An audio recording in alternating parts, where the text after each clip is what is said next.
قبل ما تسني العقد ديال الزواج كاينين واحد الخطوات مهمين خصك تتبعهم. الا غلطتي في خطوه واحده غتولي ديك الساعه غير ضربه حظ، واش يصدق ليك داكشي من بعد ولا ما يصدق ليكش. داكشي كيتبنى على حساب الشخص اللي انت رابط به هذيك العلاقه. القصه ديال اليوم اللي غادي نحكي لكم عشت فيها واحد الامر، ونقدر نقول لكم باللي الشخص كل واحد فينا هو اللي مسؤول على النتائج المترتبه على داكشي اللي غيدخل عليه. يعني انت ملي غتشوف واحد الانسان كيرتكب واحد الحماقات، انت ديك الساعه غتفهم واش خصك تكمل مع هذا الشخص هذا ولا ما تكملش معاه. يعني كلشي كيتبنى عليك انت. يعني انت مثلا لا طحتي في شي واحد الانسانه كتخون، راه انت اللي بغيتي تمشي معاها، يعني خصك تحمل العواقب ديال داكشي اللي غيخرج. ولا طحتي في انسانه صالحه، خصك انت براسك يعني ترقى لذاك المستوى ديال داك السيده باش تعيش معاها في ظروف مزيانه. ونبداو في القصه ديالنا. السلام عليكم احبابي. كنشكر كل واحد سمع القصه ديالي وبالدني الراي ديالو وخلى لي شي تعليق ولا نبهني لشي امر اللي انا تغاضيت عليه ولا غلطت فيه. بغيت نقول لكم باللي الزواج هو واحد الحاجه اللي مهمه بزاف. كيف ما كيقولوا زواج ليله تدبير عام. الا مشينا نشوفوا الابعاد ديال الزواج، راك انت غتشارك بواحد الانسانه غتكمل معها حياتك وغتخلفوا واحد الاولاد اللي غيكونوا مجتمعات غتكون جايه في الطريق. يعني حنا اللي مسؤولين من خلال التربيه ديالنا ومن خلال بزاف ديال الامور اللي كتاسس هذه الاسره هذه، ومن خلال هذه الاسس هادو غادي نقدروا نضمنوا للبلاد ديالنا واحد الناتج اللي هما هذوك الولاد والعقليات ديالهم، التفكير ديالهم والمساهمه ديالهم باش يزيدوا بهذه البلاد لقدام. الا كنتي انت اصلا مخورج وما كتعرفش في الدنيا وما عندكش تجربه في الدنيا وتلاقيتي بواحد الانسانه اللي هي مخورجه كثار منك، راه الناتج غيكون مخورج حتى هو.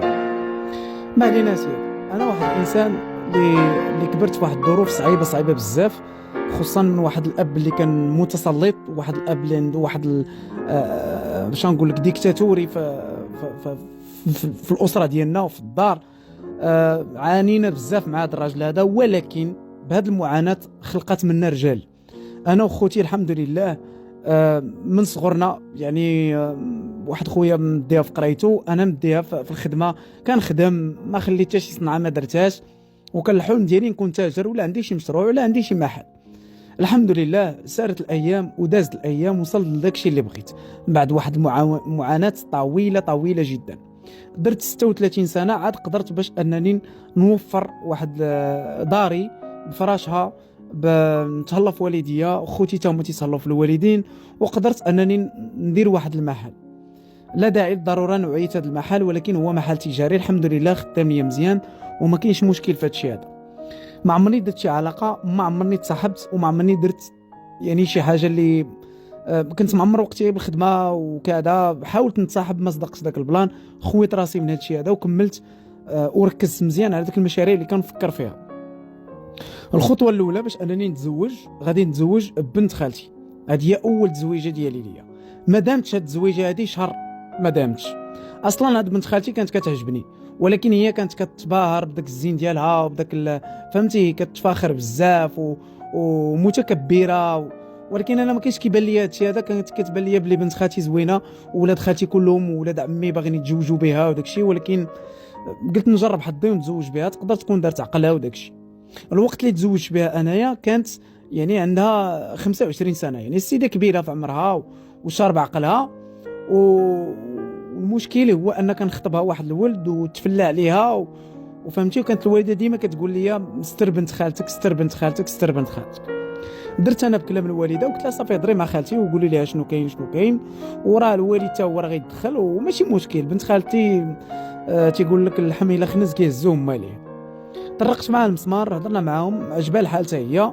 امها زادت ليها فخرات، قالت لها راه الولد كذا وعنده مشاريع وخدام وبرزقو بدارو واش بغيتي وكذا وقابل عليك اش بغيتي. فعلا داكشي اللي وقع. انا هضرت مع البنت، قالت لي هي دابا عارفه راسها اش دايره وهكا كتقول لك مالي وانا ومتكبره لواحد الدرجه كبيره. كتقول لي ماشي شي نهار ندابزو تقول لي انا غير سترتك انا كذا، الا كنتي باغيني على حب مرحبا وانت راه ولد عائلتي وما ندوزكش وكذا. طرقنا داك المسمار تزوجنا. يعني يلا تزوجنا في الايام الاولى ما كاين طياب، ما كاين والو. كتبغي تاكل غير برا، ما كتجمعش الدار، كديها غير في راسها بعد داك الكوافوز ديالها عامر غير بداكشي ديال داكشي ديال البنات. ها من السيشوارات، ها من اللي كيرطب الشعر، ها من اللي كيرطب الضفار، ها من كلشي كاع داك الادوات اللي انت كتعرفهم شاريهم ليها غير باش تكون. ولكن الدار الركاني موسخين، الحوايج موسخين. كنبقى نتقاتل معاه على الحوايج. اودي واش ما درتيهمش في الماكينه؟ واش ما صايبتيهمش؟ اودي طلع جيبهم ليا من السطح، جيبهم ليا من كذا. يعني انايا كنعاونها في داكشي ديال الدار. ضربنا الشهر الاول بدا يطلع لي داكشي في راسي صافي. يعني توحشت المرقه، توحشت طيب ليا، توحشت ناكل شي حاجه ديال الدار. واش انا قهراتني الماكله ديال الزنقه. ملي انا هضرت معاها السيده دارت فيا واحد الدوره شنو نقول لك شيطانيه، ولا تتعاطى معايا، كتهز عليا يديها كتغوت. قلت لها هادشي راه ما خدامش بنت الناس، الله يعاوننا ويعاونك. قالت لي اش بغي يخرج منك كاع، الله يعاوننا ويعاونك، عطيني الواجبات ديالي والله يعاوننا ويعاونك. هاك نيشه. قلت لها ما كاين حتى شي مشكل، ندير معاك الواجب. فعلا رفعنا دعوه ديال الطلاق. بقات تقول لهم عطيني الواجبات ديالي وانا وكذا ولدرجه ان قالت ليهم انا كنت بنت فاش خداني، وانا عارفه ما كانتش بنت، وهادشي كان بقى بيناتنا. قالت لهم انا كنت بنت وكذا، وهو يعني انا ضيعني في شرفي. وانا كنقول لهم لا، راه قال لك وادلي بما ان كانت ماشي بنت، واش عندك شي وثيقه كدلي بان ما كانت ماشي بنت؟ قلت لها اييه. خلصت لها داكشي اللي ادت ليها المحكمه. تفارقنا. دارهم يعني جاو من صفها، ما جاوش مني انا كاع. قلبوا سيفتهم. عندهم هما هانيه فضل طلق ما طلقش صافي عادي. المهم طلعت على ظهري السبب والمبرر ديال انها علاش ولات ما بقاتش بنت ولات مرأة. تما عاد فهمت انا القلب. قلت ماشي مشكل، البنات ماشي كلهم بحال وباقي نلقى بنت الناس. كملت في المشروع ديالي، كبرته، ركزت عليه بزاف. ولا عندي محل اخر. المحل الثاني ماشي مشكل لانه عنده علاقه بهذه الزوجه اللي تعرفت عليها من بعد، عنده علاقه. المحل الثاني شديت واحد القهوه قلت غنسيرها. نخدم بخير على راسي، ما كاين حتى شي مشكل. المحل الاول علاش ما ذكرتوش؟ حيت هو اللي خدام فيه دابا، وتا لا ذكرتو نقدر نبان ماشي مشكل. المحل الثاني طلقته، يعني ماشي مشكل نذكره. شديت المحل الثاني ترونكيل ماشي مشكل، وليت تنعمر فيه بزاف بحكم ان المحل الاول عندي دراري كنثق فيهم خدامين ليا تما. قلت انا نجي نشد انا المحل الثاني غير جالس اللهم نتلهى فيه. بدا هذاك المشاريع خدام ترونكيل. عندي واحد الصديق ديالي، هذا الصديق هذا يعني كنعرفو معرفه بخير، كان كيجي يتقهوى عندي تما. وفاش كان كيجي يتقهوى كان كيجيب مع شي بنات، جوج بنات كان كيجيبوا معاه، وحده مصاحب معاها وهذيك صاحبت هذيك البنت اللي مصاحب معاها. كان كيجيو تيحطوا البيسي ديالهم، هما خدامين غير من البيسي، خدامين تيحطوا البيسي ديالهم كيتقهواو وكيشربوا داكشي كامل.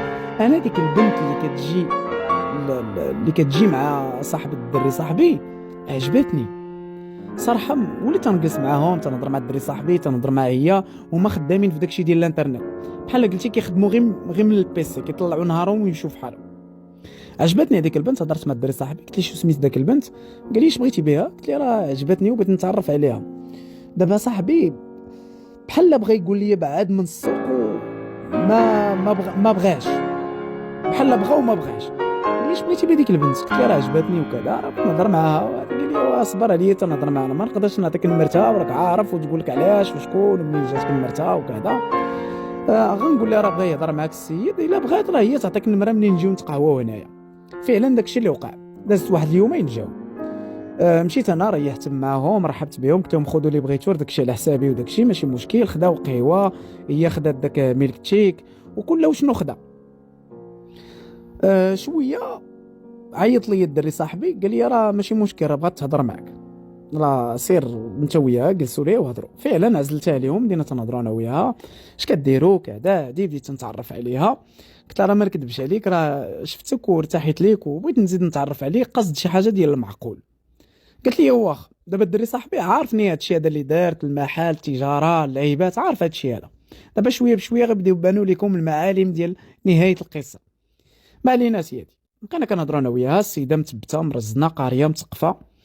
قلت لها شنو كاين؟ قالت لي ماشي مشكل ولد الناس، ما قلتي غير كلام المعقول، نتعرفوا على بعضياتنا ونبقاو. تبادلنا النوامر، بدينا تنهضروا، كتجي تقهوى عندي، كنجلسوا انا وياها نهضروا كذا. هادي دازت تقريبا شي 3 شهور وانا معارفين انا وياها. الدري عرف بلي انا قاصد معاه المعقول، حتى هي باغا المعقول. قلنا بسم الله نتوكلوا على الله، كتبنا الكتاب. غير هو قبل ما نكتبوا الكتاب، علاش قلت لكم داكشي في الاول، قبل ما تكتب الكتاب كاين شي حوايج خصك تراجعهم. دابا انا تعلقت بها ووليت كنبغيها، وشدتني من هذه النقطه ديال انني كنبغيها. انا تعلقت بها لواحد الدرجه ما عرفتش شي حاجه فيها خلاتني نرتاح ليها، وشدتني من هذه النقطه هذه ديال انني كنبغيها.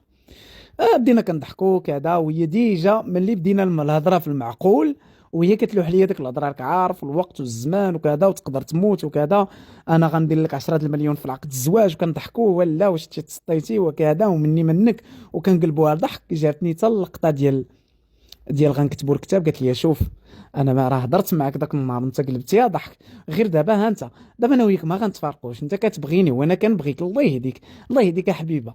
شوف هذا ما عرفتي تموت، ما عرفتي توقع لك شي حاجه، ها انت غير دير ليا مثلا في حاله متي ولا طلقتيني ولا وقع شي مشكل ولا هادي، تعطيني 5 المليون. قلت لها ودي الله يهديك انت اش من نطلقوك، انا عند بالي راه ما غنطلقش معاه، ما غيوقعش مشكل، صافي مفاهمين في كل شيء، هضرنا في المستقبل، انا كنبغي نلقى، كنبغي كذا، قالت لك انا حادقه وتا انا داكشي اللي بغيت وكذا، وانا صافي فمي تحل، عيني تحلوا صافي، بقيت نقول صافي ماشي مشكل، الله يسخر. قلت ليه كتب سيدي هذيك 5 المليون ما كاينش مشكل. وبيان سور هادشي هذا من بعد ما هزيت الوالد والوالده ودرنا فاو عندهم لدارهم وكذا يعني باش نمشيو للمعنى ديال القصه.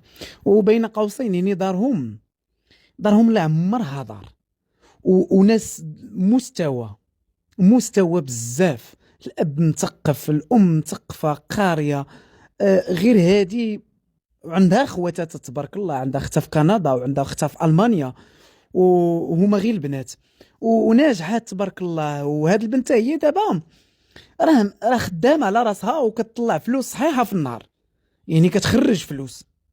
ما علينا سياتي، بدينا الحياه الزوجيه، ضربت معاها عام، تنقول لك عام.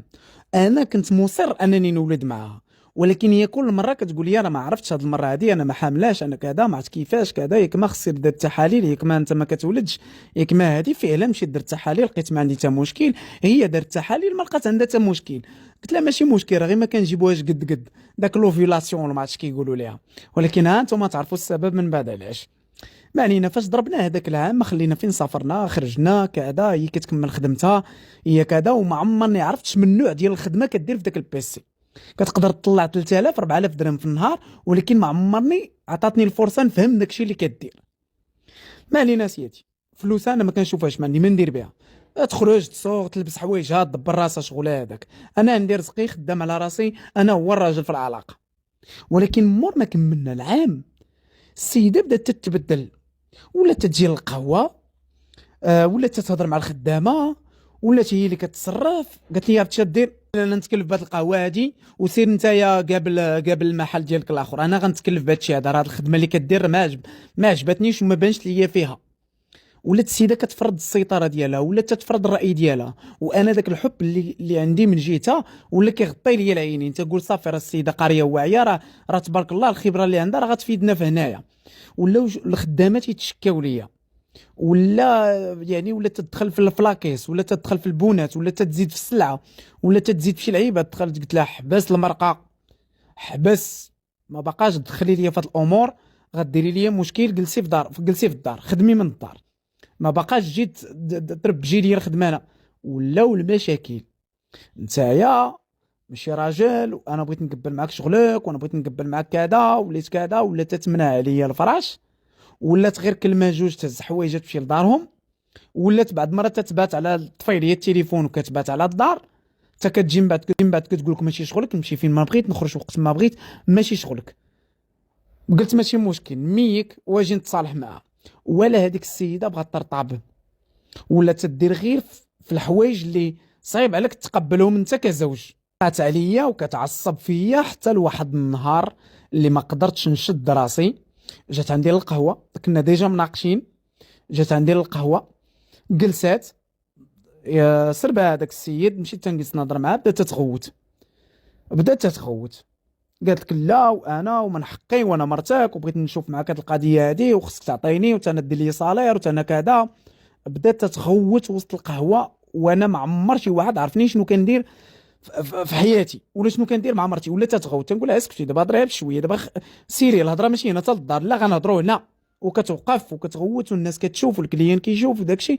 تعصبت واحد الدرجه كبيره، شديتها من شعرها وجريتها لان تعصبت، ما رضيتش قدام هذوك الناس يعرفوا عندي مشكل. شديتها من شعرها وبدات تنطر مني وهي تصرفقني وانا نضربها بواحد التصرفيقه. عرفتي جاو الناس كي مالك عاودين على الشيطان، صافي سيري انت غيريها. وبدات تسبني وكتسب الاصول وكذا. مشات تجري الكوميساريه، قيدات بيا السلام عليكم وعليكم السلام، راجلي ضربني. انا مشيت للقهوه، القهوه عنده فيها الكاميرات وداك الشيء، قيد به. العنف ضد المراه. مشات اتصلت بواحد الجمعيه والروينه ومحامي. اش بغات هاد السيده الله اعلم. ما علينا. قالت لي انا راه قيدت بيك والله. هذه جمعت حوايجها مشات عند صاحبتها، ما مشاتش لدارهم، مشات عند صاحبتها. انا ملي كنتواصل مع دارهم تيجيوكم من الاخر، تيقول لك بينك وبين مرتك اخويا حنا ما دخلناش في هاد الشبوقات هادي. جيت لعندك قلت لها سمحي لي ونادي الشيطان واش بغات تصيفطني للحبس باش تخرجي عليا. قالت لي والله تنخرج عليك على ديك الضربه اللي ضربتيني. قلت لها انت الاولى صرفقتيني انا الشيطان، راه حشومه هادشي هذا اللي كديري اش درت لك انا في ملك الله كاع. شوف دابا من ابسط حاجه، ولكن علاش دارت هادشي هذا كامل. بقات عليا لا ما نسنيش لك تنازل لا كذا. قالت لي طلقني سمعتيني، طلقني وعطيني 5 المليون ونسمح لك. يلا اسمع دابا، شوف دابا المخطط اللي دارت خيتي هذا. انا عيطت للدري صاحبي قلت له السيده اش نطرى لي. قال لي اخويا بيناتكم داكشي. انا النهار الاول فاش قلتي لي السيده قلت لك واش باغيت واش من نيتك واش كذا، انا ما قدرتش نهضر بيناتكم اخويا. قلت انت طلعتي ماشي راجل، انت كتعرفها قبل مني. كنتي تقول لي ديك السيده راه ما تسوى ما تصلح بعد منها. فعلا يعني انا تسيفت على داك الدري، قلت الله يعاوننا ويعاونك. صافي دار لي القلب، عطيتها 5 المليون. ونزيدكم هذيك المده كامله كانت كتشرب هذيك مانع الحمل، كانت كتشربو. وهي اللي قالتها لي هادشي هذا تسالينا. قالت لي ما بغيتش نولد معاك، عرفتك ما في يدكش، هادشي يعني خلصت لها الواجب وطلقتها. حيت دابا في عقد الزواج الى انا طلقتها خصني نعطيها 5 المليون. الى انا طلقتها دارت لي التنازل، تنازلت لي على الدعوه، عطيتها 5 المليون وقلت لها سيري الله يسخر سيري ربحتي درتي لي القلب على 5 المليون في عام. يعني انت كتخدمي لي زافير مع الرجال، كتمشي عند الراجل كتبقاي عليه عافاك وتلحوني ليه وكذا ودير ليا وفعل ليا ومن بعد تديري لافير ديالك. ماشي مشكل. الله يسخر الله يبعد عليكم البنات بحال الطريقه هادو اللي واخدين الزواج بيزنس. انا باغي ندير اسره ونكون اسره ونزيد للقدام وندير وليدات يخدموا هاد البلاد زعما لا حول ولا قوه الا بالله. غير نقراو الفاتحه على الزواج في هذا الوقت في هذا العصر هذا. الله يدير شي تاويل ديال الخير. وكنشكركم بزاف على الاستماع، وكانت هذه قصتي.